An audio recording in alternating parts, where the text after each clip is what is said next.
Medical में admission के लिए होने वाली नीट परीक्षा के नीट एंड क्लीन होने पर इस साल बहुत सारे सवाल उठ रहे हैं। जब से परीक्षा का परिणाम आया तब से ही लगातार इस पर सवाल उठ रहे हैं। देश में छात्र सड़कों पर हैं, लगातार उनकी मांग है कि एक बार फिर से ये परीक्षा करवाई जाए। मामला अब सुप्रीम कोर्ट में है। पहले परीक्षा के रैंक होल्डर्स और नंबरिंग को लेकर सवाल थे और अब पेपर लीक को लेकर भी ये परीक्षा और इसको कंडक्ट करवाने वाली एनटीए सवालों के घेरे में है। विपक्षी दलों के नेताओं ने भी अब इसे बड़ा मुद्दा बना लिया है और अब सीधा उनका निशाना केंद्र सरकार है, जो कि अब घिरती हुई दिख रही है। हालांकि फिलहाल सरकार इस मामले पर बैकफुट पर दिखाई दे रही है। आपको बता दें कि नीट यूजी 2024 के पेपर लीक मामले की जांच बिहार पुलिस की आर्थिक अपराध इकाई शाखा कर रही है। मामले में पटना से कई अभ्यर्थियों को गिरफ्तार किया गया है, वहीं कुछ अभ्यर्थियों को पूछताछ के लिए बुलाया गया है। इनमें लड़कियां भी शामिल हैं। इस मामले में मंगलवार को भी कुछ आरोपियों से पूछताछ की गई और जिस दौरान कई चौंकाने वाले तथ्य सामने आए।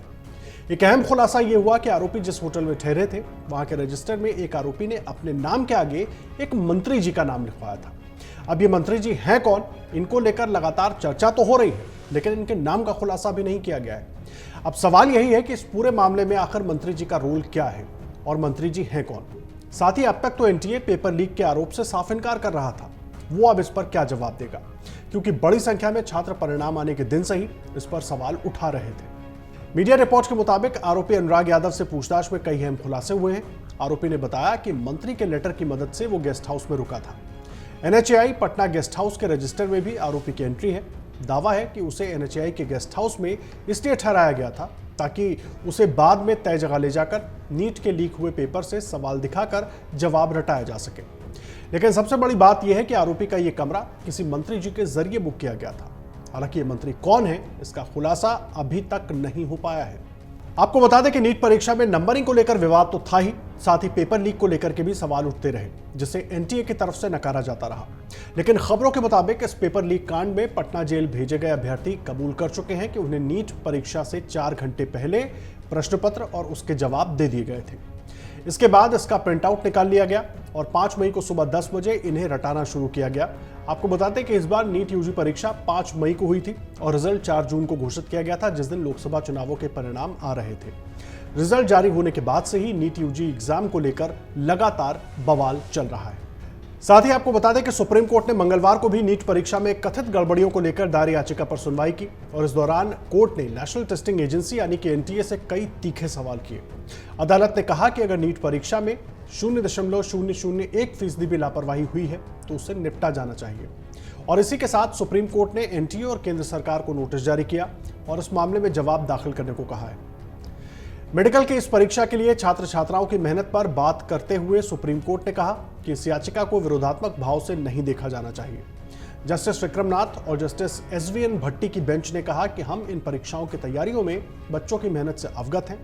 कोर्ट ने कहा कि मान लीजिए कि सिस्टम से धोखाधड़ी करके कोई व्यक्ति डॉक्टर बन जाए, ऐसा शख्स समाज के लिए नुकसानदेह है। बेंच ने यह भी कहा कि परीक्षा आयोजित कराने वाली एजेंसी का प्रतिनिधित्व करते हुए आपको मजबूती से खड़ा होना होगा। अगर कोई गलती हुई है तो उसे माना जाना चाहिए और बताना चाहिए कि क्या कार्रवाई की जा रही है। इससे आपके प्रदर्शन पर आत्मविश्वास पैदा होता है।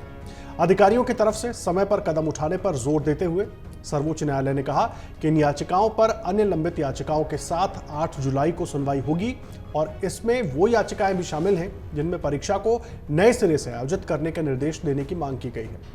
कोर्ट ने कहा कि एनटीए और केंद्र इन नई याचिकाओं पर भी 2 हफ्ते के अंदर अपना जवाब दाखिल करें।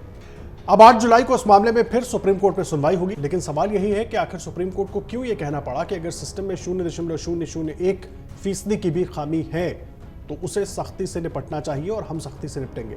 सिस्टम में कितनी खामी है उसका अंदाजा आपको पटना पेपर लीक मामले में एनटीए के टालने वाले रवैये से लगेगा, जिसने 28 दिनों तक बिहार पुलिस की आर्थिक अपराध शाखा को लीक हुए प्रश्न पत्र की मूल प्रति तक नहीं भेजी। कुछ मीडिया रिपोर्ट में दावा किया जा रहा है कि नीट परीक्षा के समय ही बिहार पुलिस को पेपर लीक की खबर मिली थी। बिहार पुलिस ने 4 अभ्यर्थी समेत 13 लोगों को गिरफ्तार किया। जांच के दौरान कुछ प्रश्न पत्र के जले हुए टुकड़े मिले थे। यह कहा गया कि जले हुए पेपर के टुकड़े उसी प्रश्न पत्र के थे जिसे नीट परीक्षा में आना था। एनटीए से असली प्रश्न पत्र मुहैया कराने को कहा गया ताकि जले पेपर से उसकी जांच कराई जा सके। खबरों के मुताबिक पटना में पेपर लीक की जांच कर रही ईओयू की टीम ने 21 मई को ही एनटीए से मूल प्रश्न पत्र मुहैया करवाने को कहा था, लेकिन करीब 30 दिन गुजर जाने के बावजूद अब तक एनटीए ने यह मूल प्रश्न पत्र मुहैया नहीं करवाया। और इस रवैये के बाद ईओयू की जांच टीम ने अब खुद दिल्ली जाकर मिलान करने का फैसला किया है। अगर आप ये वीडियो YouTube पर देख रहे हैं तो हमारे चैनल को सब्सक्राइब करें और बेल आइकन को दबाना ना भूलें। अगर आप Facebook पर ये वीडियो देख रहे हैं तो हमारे पेज को लाइक करें।